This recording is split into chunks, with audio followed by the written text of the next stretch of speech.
Marysville Roundtable, a discussion on current events, sports, and entertainment.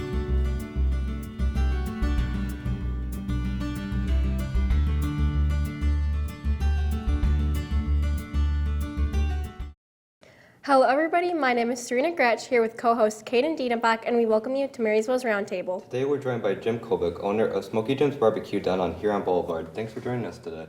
Thank you both for being here. All right, so we obviously know you have a past with Sheriff, so what inspired this passion for barbecuing? Well, I've always had an interest in cooking, and I retired about 9 months ago from the Michigan State Police. While I was doing that, I was a police officer for 27 years. During that time, as a trooper, I worked down at the Detroit Post. I spent about 8 years down there. And when I transferred down there in 1998, everybody I worked with, was about 120 troopers, and everybody barbecued.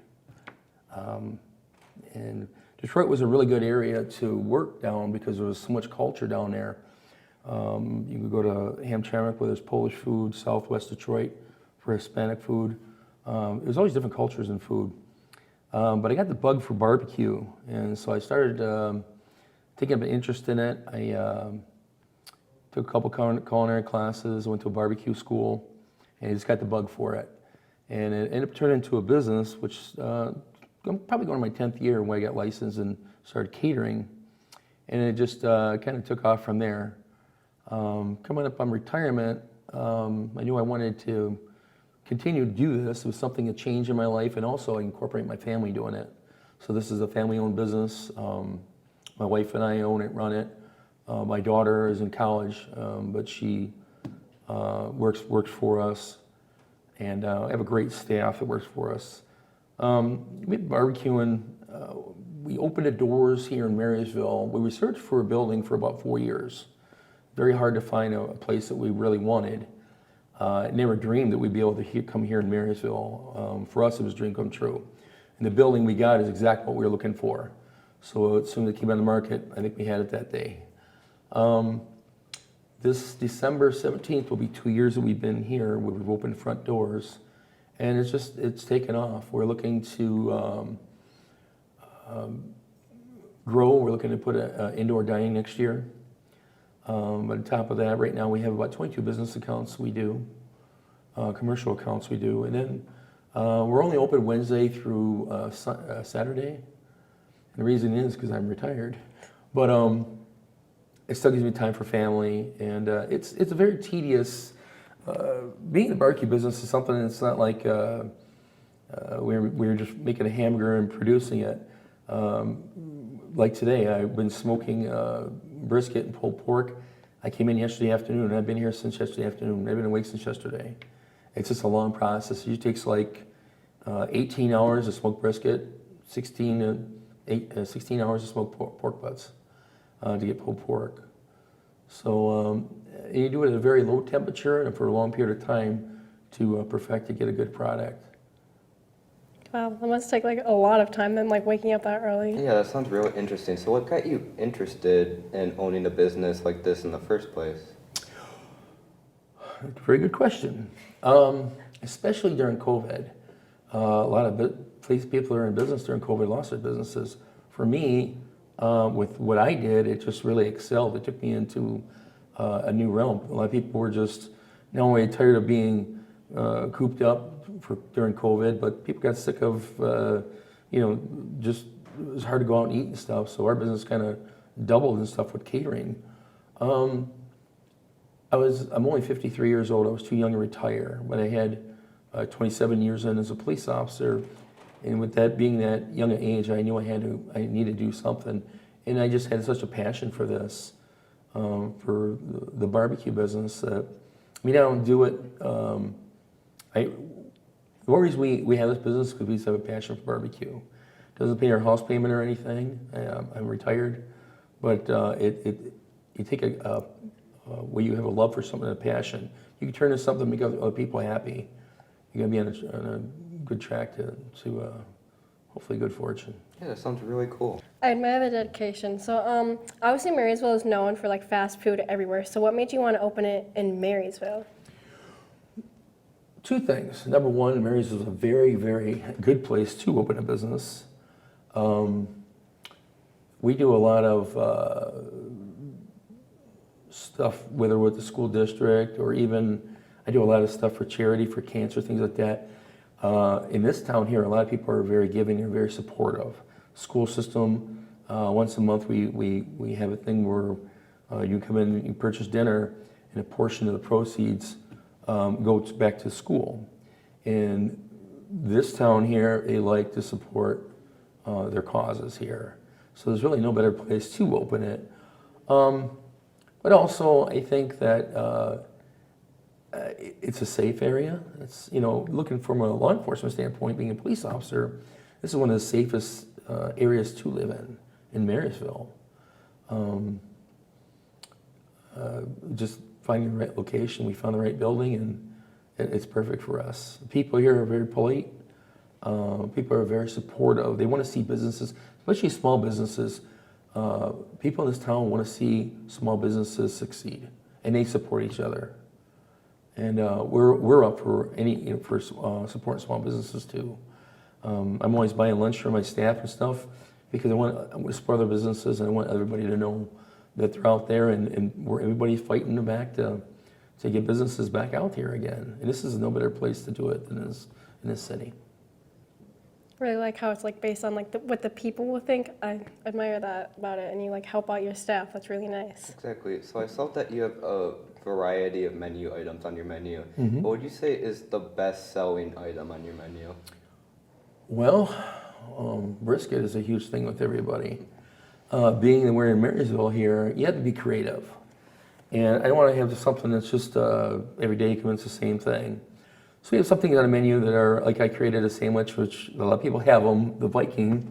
I created a sandwich called the Viking, and it's pretty big. I ain't kidding, it's that big. You look at the picture and the sandwich is that big. So it's about almost 2 pounds of pulled pork brisket, thick cut bacon, and it comes with 2 sides. And I think only 3 people have ever finished it. But I very pride myself on it because, again, it's supportive of especially the school. But we have brisket quesadillas. I got, there's a lot of things we have on the menu that are just different. One thing we're known for is our Texas Twinkies. So Texas Twinkies is a gouda jalapeno. It's filled with cream cheese, cheddar cheese, and brisket. It's wrapped in thick cut bacon, and baked in a barbecue sauce. A lot of people hear the word Twinkie think it's a dessert. This is not a dessert. It's very filling, and it's a big seller. It's one thing that kind of put us on the map here. We're different from other places. There are a lot of very good barbecue places here in St. Clair County. Each one's different. Each one has their own character. We have our own following, our own characters of people that like our food. Doesn't take away from anybody else. Everybody else has specialties. I'm always trying to put something new out there. I'm not going to have a menu that's got 50,000 things on it. It's always going to be surrounded around barbecue. And one thing about our food, everything is made from scratch. Barbecue sauce, potato salads, whatever it is, dressings and everything, coleslaw, everything's made from scratch. And I pride myself on it. They're all family recipes. We have a lot of people come in and just, they have their favorites. And we have our regulars that come in, and when they walk in the door, they know what they want. Yeah, those menu items sound really good. Yeah, so like obviously lots of menu items, lots of things you create. So what would be your favorite meal or like item you would make? Well, I have customers come in that I just really enjoy creating some things that they like. And some people are real creative. We have this thing called a pit bowl where it's, you can line it with whatever you want. So you can take mac and cheese and brisket, beans, coleslaw, whatever, and just fill it. You can put smoked bass in it, whatever. It's really unique the combinations of things people come up with. But one thing in this business, food brings people together. It makes people happy. And especially being in this city, by coming here, we made a lot of great friends. Our customers are like family to us.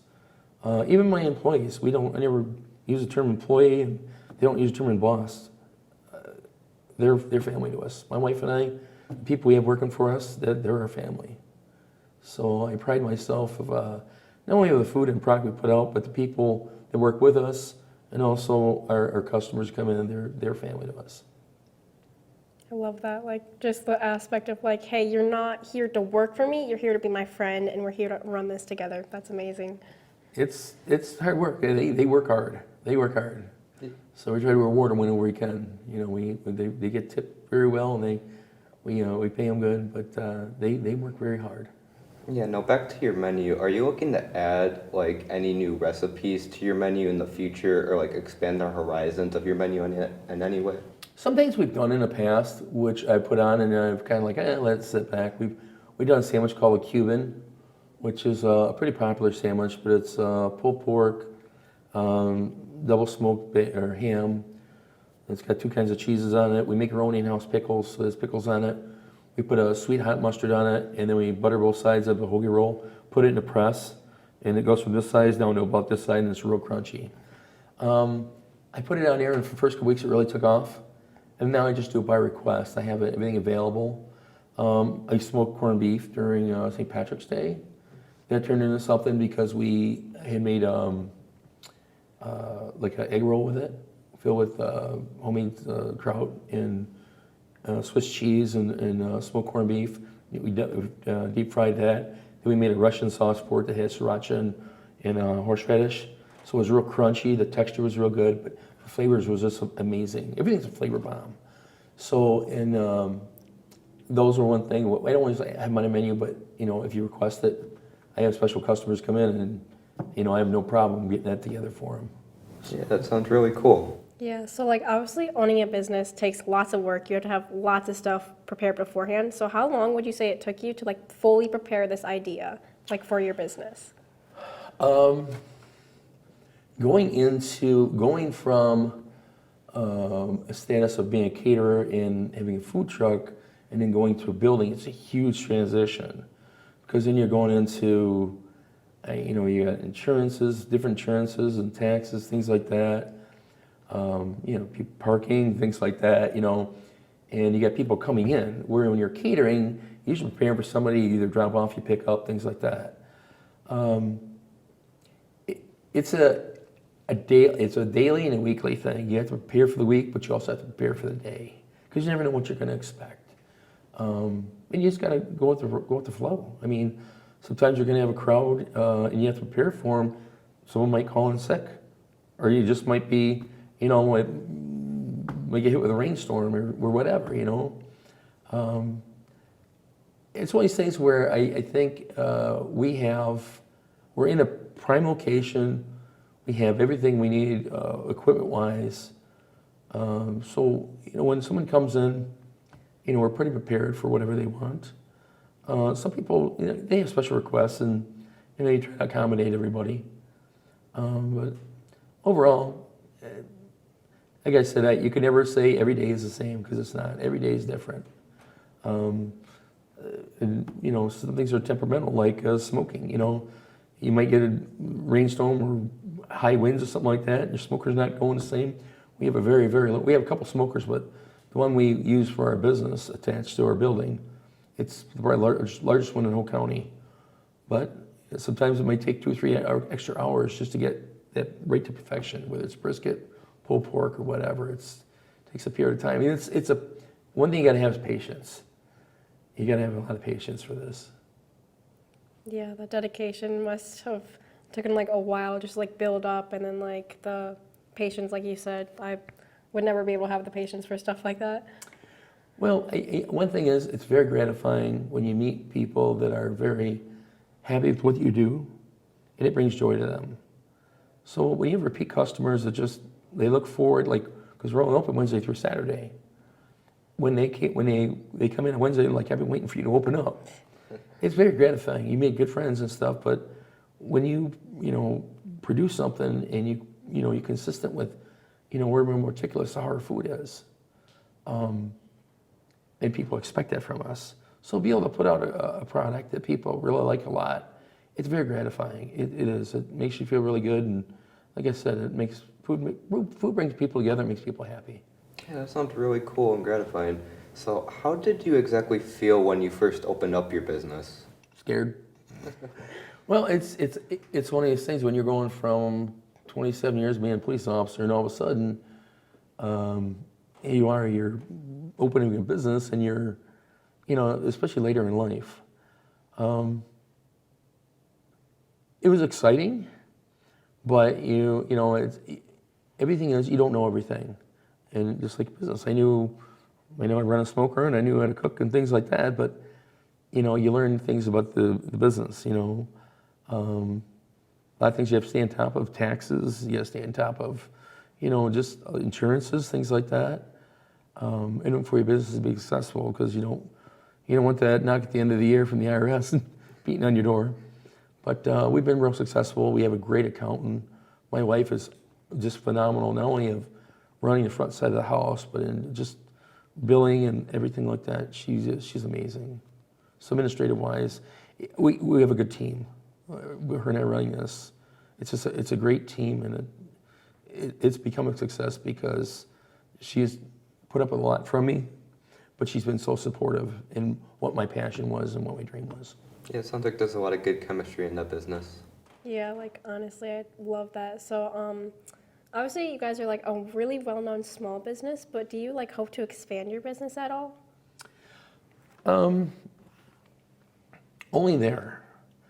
I would expand the building, but I don't want to leave. I'm very happy being in this community. We've had opportunities from other people to go elsewhere, to bigger places on the water. Some people invite us to go up in Port Huron, and I didn't want to do it. I like it here. I like the people here, and people come from a distance to come see us and try our food. And that right there is very rewarding too, when people drive a distance just to have your food and have a conversation with you. So I'm very happy where I'm at. I have no intention of going anywhere. We would like to expand out, like I said, put indoor dining in. I'd also like to put a pavilion out on the property. That's something we'll look into next year. We're doing a lot of renovation. We've done a lot of changes inside the building. We want to change the outside of the building so it looks like an old smokehouse. A lot of history in that building. It was built in 1948, and for the longest time, everybody knows this Cam's Meat Market. So a lot of history there, a lot of good memories there. People come in and tell me stories behind it. So I'm very fortunate. We just love being there, and we're very fortunate we'll be able to get in there. Well, I hope you're able to do those renovations next year. Yeah, that sounds really interesting. So I heard that you like to use jelly and syrup for some of your sauces, and you've experimented with that in the past. What made you want to experiment with that exactly? Well, we went to a barbecue culinary class, and when you left the class, you had to experiment with different things. And at the time, some of the things we did experiment with, it was just a common thing. It was blueberry jam, just various things. Some people cook with alcohol. I just developed my own recipe. It's made from scratch. And it was one that I came up with, and it just perfected. In fact, it turned out to be so well, we ended up winning awards for it, but there was other people in the business before I was even in the business, and I was making it to where they wanted to purchase it from us for their business. Number one, it's pretty pricey to make, barbecue sauces, but number two, I'm glad I didn't do nothing with it because I got it for me now. So, and it's doing very well for us. Yeah, that sounds really intriguing. Yeah, so obviously, like you said, everything you have there is made from scratch. Mm-hmm. So how long would you say it takes you to get prepared in the morning? Well, I've been here since yesterday afternoon. So I've done everything from trim meat, season it, put it in the smoker, boil 100 pounds of potatoes for potato salad, chop up dill, onion, green onion, pickles, everything, shredded cabbage for coleslaw today. When my wife and daughter came in this morning, they're working around the clock, getting dressings together and put everything together. Wednesdays are a prep day. We used to not be open on Wednesday. Wednesday was a prep day where we'd just be open. We would just us come in and we'd work just to get ready for the week. Now, because our customers will be like, "Oh, can you open up? If you're going to be there, why don't you open up?" And we're like, "Well, why not?" Everything's made fresh, and we do make things fresh during the week too, because we just sell out. But Wednesdays we get in, we start. I start my beginning of my smoking on Wednesdays, and I smoke throughout the whole week. through Saturday.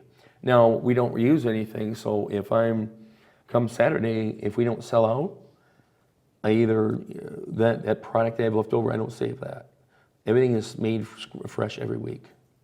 So this week we have like cider, we got a ton of catering. I'll probably do about 150 pork butts this week. And each one's about 12, 14 pounds. And then briskets are 15 pounds. We'll probably do about 30 of those. This is a long drawn out process. Yeah, I can see. But the ending process, it's, if you can produce a product that makes people happy and it's got great flavor to it and it's consistent. Biggest thing in this line of work is producing a good product and being consistent. Yeah, that must take like so much time. Like you said, you were there since yesterday afternoon. Like that's honestly crazy. It was amazing getting to know about your business, though. Yes, thank you for joining us, and it was nice to hear about your experience and how you ran your business. It was very nice to hear those things. It was a pleasure being here and a pleasure meeting both of you. Thank you. You too. I'm Serena Gretsch. We're Clayton Dienebach, and we're reporting from M6, your hometown station. Marysville Roundtable, a discussion on current events, sports, and entertainment.